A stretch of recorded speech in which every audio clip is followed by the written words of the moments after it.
লক্ষ্মী আর রূপে সরস্বতী হওয়ার থেকেও বড় কথা, সারাদিনের সংসারের সমস্ত কাজ যখন গুছিয়ে করে নেওয়ার পর দিন শেষে একটা শান্তির নিঃশ্বাস নেওয়া যায়, তখন কিন্তু বেশ ভালো লাগে।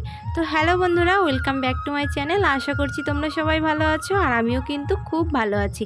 আজকে সকাল সকাল ঘুম থেকে উঠে পড়েছি, আর সমস্ত কাজ কিন্তু শেষ হয়ে গেছে। এখন বাজে প্রায় সকাল 7টা, আর বাসি কাজ কিন্তু সব কিছু শেষ করে ফেলেছি।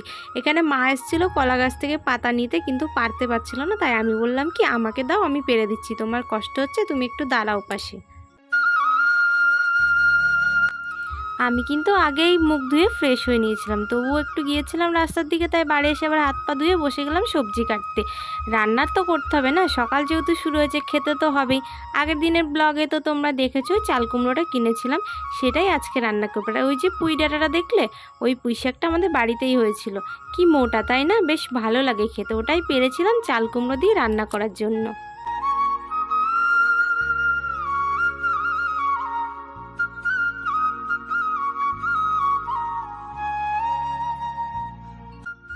আমাদের বাড়িতে কি জানো তো, আমি একটু দেরি করে ঘুম থেকে উঠেছি, আর মা কিন্তু আগেই উঠেছে, তবুও কিন্তু এখনও মায়ের কাজ শেষ হয়নি। মানে বাসি কাজ সমস্ত শেষ হয়ে গেছে, কিন্তু মা এখনও স্নান করতে পারেনি। তাই তো আমি সবজি কাটতে বসে গেলাম, কারণ সবজিগুলো আগে কেটে নিলে রান্নাটা একটু তাড়াতাড়ি হয়ে যাবে।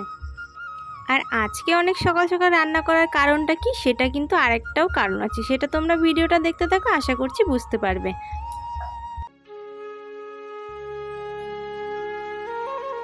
এখানে আমি নারকেলটা ফাটিয়ে নিলাম। নারকেলটা কিন্তু খুব সুন্দর ছিল। রাস্তার পাশে এসেছিলো মাছ, কিন্তু নেব বলেও আর নিলাম না, কারণ ওই যে সকালবেলা রান্না হয়ে গিয়েছে।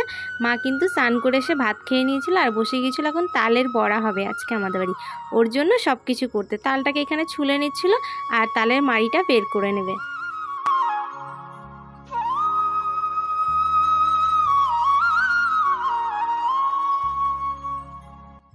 আমিও কিন্তু মায়ের সাথে হাতে হাতে কাজ করছি। আমিও কিন্তু আর দেরি না করে নারকেলটা কুড়াতে শুরু করে দিলাম।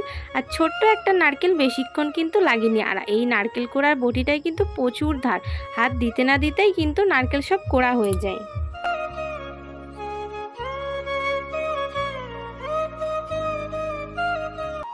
আচ্ছা, এই নারকেল কোড়া খেতে কার কার ভালো লাগে জানিও তো। আমার কিন্তু বেশ ভালো লাগে। আমি কিন্তু নারকেল কোড়ালেই সবার আগে একটু নিয়ে মুখের মধ্যে দিয়ে দিই। এই যে এখানে দেখো মা তালের মাড়িটা বের করে ফেলেছে, আর কি সুন্দর হয়েছে, একটুও কিন্তু জল দেয়নি। আর এখানে নারকেলগুলোও রেখেছিলাম, আর চিনি দিয়ে মাখিয়ে নিয়েছিলাম। এখানে ওই যে তালের মাড়িটা দিয়ে আটা মেখেছিল, সেটা দিয়েই একটা অন্যরকম খাবার তৈরি। আর সেই খাবারটা কি, এই যে দেখো, নারকেল দিয়ে তাল দিয়ে ময়দা দিয়ে দারুণ একটা খাবার। তোমরা যদি একবার খাও বারবার কিন্তু খেতে মন হবে। আমি তো যখনই খাই তখনই মনে হয় ইস, আর যদি কয়টা থাকতো তাহলে তো খেতে পারতাম।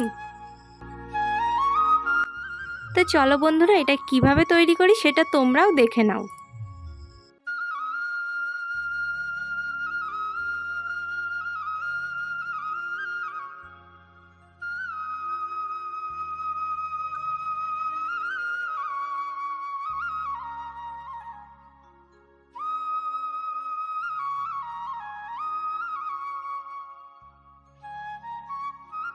এই যে খাবারটা তৈরি করা এগুলো, এটাকে এখন গরম গরম তেলে একটু ভেজে নেবো, বেশ দারুণ লাগবে খেতে। তোমরাও কিন্তু বাড়িতে চেষ্টা করে দেখতে পারো। আর এই যে এখানে আমার সবগুলো করা হয়ে গেছিলো, অনেকগুলো হয়েছিল, কিন্তু এগুলো দেখো ভাজার পরে কিন্তু কয়েক মুহূর্তের মধ্যে শেষ হয়ে যাবে, কারণ সবাই কিন্তু অনেক ভালোবাসে খেতে। আর নারকেল শেষ হয়ে গেছিলো বলে এগুলোকে লুচি করে নিয়েছিলাম, দিয়ে দিলাম গরম গরম তেল।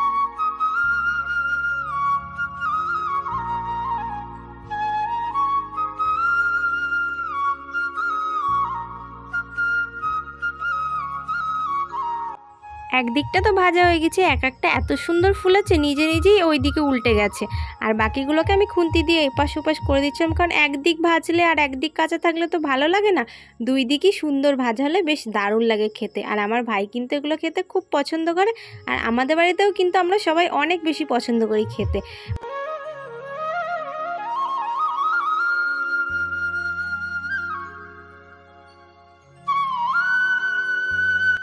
আচ্ছা, যারা আমার ভিডিও দেখছো তোমরা কি জানো এই পিঠাটার নাম কি? আমি কিন্তু নাম জানি না, ছোট্টবেলায় একজনা বানিয়ে দিয়েছিল, খেয়েছিলাম, সেই থেকেই মা মেয়ে শুরু করে দিয়েছিলাম তৈরি করা।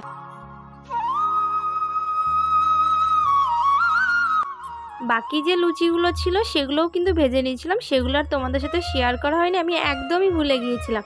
আর এখন হচ্ছে তালের ফুলুরি, এটাকে তোমরা কি বলো অবশ্যই কিন্তু জানিও, এক একজনারা এক এক রকম ভাষায় বলে, তো আমাদের তো বলে তালের ফুলুরি। এর মাছ নেব না বলেও বাবা আবার পরে মাংস নিয়ে এসেছিলো, আর মা আমাকে কষা কষা মাংস তুলে দিয়েছিলো, সেটাই খেয়েছিলাম দুপুরবেলা। বাবা আজকে গিয়েছিল কলকাতা ডাক্তার দেখাতে, কিন্তু সেখানে তো জানোই কি ভয়ানক পরিস্থিতি চলছে, সেটা নিয়ে আর আমি কোনো কথা বললাম না। খুব বাজে একটা ব্যাপার হয়েছে, যেটা মুখের ভাষায় বলা খুব কমই হয়ে যাবে, যার কারণে বাবার ডাক্তার দেখাতে পারিনি, বাড়ি চলে এসছে। আর ট্রেন থেকে আসার সময় আমার জন্য খাবার নিয়ে এসছে। ছোট্টবেলা থেকে আমার অভ্যাস, বাবা বাড়ি আসলেই বাবার ব্যাগটাকে দিয়ে দেখা যে কী এনেছে আমার জন্য, তাই দেখছিলাম। আর তো আজকের মতো ভিডিওটা আমি এখানেই শেষ করছি। কেমন লাগলো অবশ্যই জানিও, ভিডিওটি ভালো লাগলে লাইক কমেন্ট শেয়ার করে দিও, চ্যানেলে নতুন হলে চ্যানেলটি সাবস্ক্রাইব করে পাশে থেকো। ভালো থেকো, সুস্থ থেকো, চলো টাটা।